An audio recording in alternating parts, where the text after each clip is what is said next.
ड्रामे की स्टार्टिंग में हम देखते हैं कि हमारा मेल लीड फू अपनी मॉम के साथ कार में बैठा होता है। तभी फू की नज़र हमारी फीमेल लीड झो पर जाती है, जो उसकी एक्स गर्लफ्रेंड होती है। फू उसे देखकर एक्साइटेड हो जाता है और कार से जाते हुए अपनी मॉम को बताता है कि मैं आपकी डॉटर इन लॉ को लेने जा रहा हूँ। ये बोलकर वो झो के पीछे कंपनी में जाता है। असल में झो फू की कंपनी में इंटरव्यू देने के लिए आती है, पर उसे पता नहीं होता कि ये फू की ही कंपनी है और वो इसके सीईओ हैं। और फू ये बात उससे छुपाए रखता है ताकि वो उसकी मदद कर पाए। फिर हम देखते हैं कि झो अपने इंटरव्यू के बारे में सोचकर नर्वस होने लगती है। तभी फू उसके पास जाकर बोलता है, मुझे यकीन नहीं हो रहा, तुम यहाँ इंटरव्यू देने के लिए आई हो, वो भी एक इंटर्नशिप के लिए। फू की बात सुनकर झो अपना फेस बिगाड़कर बोलती है, मुझे तो पता ही नहीं था कि आज अनलकी डे है, क्योंकि तुम मेरे सामने आ गए हो, जिसने मुझे 2 बार बगैर बताए छोड़कर चला गया। फू बोलता है, पर अब मैं वापस आ गया हूँ, इसलिए तुम मुझे अपना बॉयफ्रेंड बना सकती हो। झो बोलती है, मुझे यकीन नहीं आ रहा कि तुम अब्रॉड में पढ़ने के बाद भी यहाँ इंटरव्यू के लिए आए हो। ये सुनकर फू समझ जाता है कि झो को नहीं पता कि ये उसकी कंपनी है और वो इस कंपनी का सीईओ है, इसलिए फू भी उसकी इस मिसअंडरस्टैंडिंग को दूर नहीं करता। फिर झो उससे बोलती है कि तुम्हारा यहाँ कोई चांस नहीं है, क्योंकि मैं तुमसे अच्छी कैंडिडेट हूँ। तभी झो वहाँ बैठे बाकी कैंडिडेट्स की बातें सुनती है, जिससे उसे पता चलता है कि वो लोग उससे भी ज़्यादा क्वालिफाइड है। इसलिए फू को साथ लेकर मीटिंग रूम में जाती है और फेक इंटरव्यूअर बनने की एक्टिंग करने बोलती है। इसके बाद फू और झो इंटरव्यूअर की सीट पर बैठ जाते हैं। तब झो उसे बोलती है कि अगर हम इन सबको भगा दें तो हमें आराम से जॉब मिल जाएगी। तभी वहाँ फू का एक कर्मचारी आता है और फू को सीईओ बोलकर बुलाता है। ये सुनकर फू डर जाता है कि कहीं झो को सच ना पता चल जाए, पर झो सोचती है कि वो फू एडमिन के सामने सीईओ होने की एक्टिंग कर रहा है, इसलिए वो फू से कुछ नहीं कहती। तो फू कर्मचारी के पास जाकर अपनी आईडी ले आता है और उसे वहां से जाने को कहता है। तब झो एक एक करके सारी कैंडिडेट्स को बुलाती है और अलग अलग कारण से उन्हें कैंसिल कर देती है, जिससे फू परेशान हो जाता है और सोचने लगता है कि पता नहीं झो क्या चाहती है। फिर अंत में फू से झो बोलती है कि अब वो सब चले गए हैं, हम दोनों ने मिलकर उन्हें बेवकूफ़ बना दिया है, इसलिए अब हमें इजीली जॉब मिल जाएगी, क्योंकि यहाँ और कोई कैंडिडेट नहीं है। इसके लिए तुम्हें मेरा एहसान मानना चाहिए। ये सब सुनकर फू स्माइल करता है और उसे अपनी आईडी दिखाते हुए बता देता है कि मैं इस कंपनी का मैनेजर और आज का इंटरव्यूअर हूँ। ये देखकर झो नर्वस हो जाती है और उसे सॉरी वगैरह बोलने लगती है। झो की हालत देखकर फू स्माइल करता है और उसे टीज करने लगता है। फिर झो बोलती है, मुझे इस जॉब की ज़रूरत है, प्लीज़ मुझे मत निकालना। तब फू कहता है, अशर्या है तो तुम मेरी पर्सनल असिस्टेंट बन सकती हो। ये सुनकर झो गुस्से में बोलती है, मैं तुम्हारे अंडर काम नहीं करूंगी। तो फू उसे धमकी देता है, फिर मैं तुम्हें कहीं भी वर्क करने नहीं दूंगा।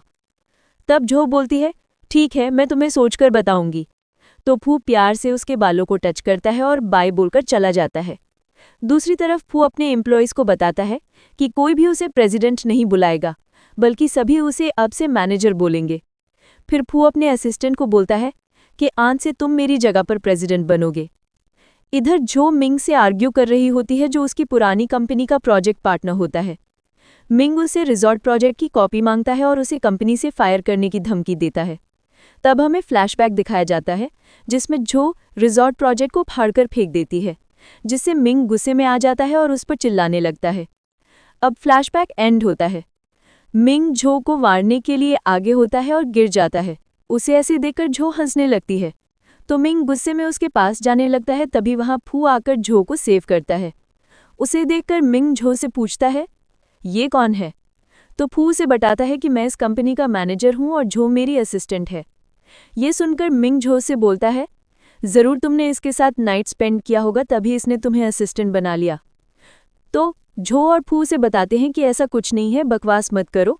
फिर झो मिंग को वहां से जाने को बोलती है, पर वो नहीं माना तो झो गार्ड्स को बुलाने लगती है, जिसे मिंग वहां से चला जाता है। इसके बाद झो बड़े प्यार से फू से बोलती है कि तुम्हारे पास रिजॉर्ट प्रोजेक्ट तो होगा ही, क्या तुम मुझे उस टीम में ज्वाइन करवा सकते हो? फू कहता है, तुम मेरी असिस्टेंट हो, इसलिए मैं ऐसा नहीं करूँगा। ये सुन के झो बोलती है, मुझे पता था, तुम एक नॉर्मल से मैनेजर हो, तुम कुछ नहीं कर सकते। ये बोलकर झो जाने लगती है। तब फू उसे रोककर बोलता है, एक रास्ता है, अगर तुम मेरे साथ रहोगी तो मैं तुम्हें ये प्रोजेक्ट दिला दूंगा। ये सुनकर जो उसे मुक्का मारती है और बोलती है, तुमसे यही उम्मीद थी। तब फू उसे समझाता है कि साथ रहने का मतलब बेड शेयर करना नहीं है, सिर्फ एक घर में रहना है। अगले दिन हम देखते हैं कि जो फू के लिए ब्रेकफास्ट बनाकर उसका वेट कर रही होती है। तभी वहां फू आकर ब्रेकफास्ट खाने लगता है और जो को बताता है कि अगर तुम अभी नहीं निकली तो कंपनी जाने के लिए लेट हो जाओगी। जो उससे पूछती है, क्या तुम्हें नहीं जाना? तो फू स्माइल करते हुए बोलता है, मैं मैनेजर हूं, मुझे अटेंडेंस देने की ज़रूरत नहीं है। ये सुनकर जो वहां से चली जाती है। फिर फू अपने असिस्टेंट को कॉल करके बोलता है कि रिजॉर्ट प्रोजेक्ट को जो के हैंडओवर कर दो। असिस्टेंट बोलता है, वो तो अभी इंटर्न है, उसे कैसे दे सकते हैं? तो फू उससे बोलता है कि ये मेरा ऑर्डर है। ये बोलकर वो कॉल कट कर देता है। फिर वो अपनी और जो की फोटो देखकर स्माइल करता है और ब्रेकफास्ट टेस्ट करता है, जो उसे बहुत बेकार लगता है। इधर जो कंपनी आकर मैनेजर ली से मिलती है, जो को मिंग से इंट्रोड्यूस करवाते हैं कि ये रिजॉर्ट प्रोजेक्ट का लीडर है। फिर ली और मिंग मिलकर जो की इंसल्ट करते हैं और उसे अपना काम करवाते हैं। तभी फू का असिस्टेंट जो को कॉल करके बताता है कि तुम रिजॉर्ट प्रोजेक्ट की लीडर बन गई हो। ये सुनकर जो हैप्पी हो जाती है और ली से बोलती है कि अब तुम मेरी इंसल्ट नहीं कर सकती, क्योंकि मुझे उस प्रोजेक्ट का लीडर बना दिया गया है। पर मिंग और ली को उसकी बातों पर यकीन नहीं आता, तो ली उसे जॉब से फायर कर देता है और फिर से उसकी इंसल्ट करने लगता है। तभी मिंग जो को मारने के लिए आगे होता है। तब वहां फू आकर उसे पीटने लगता है।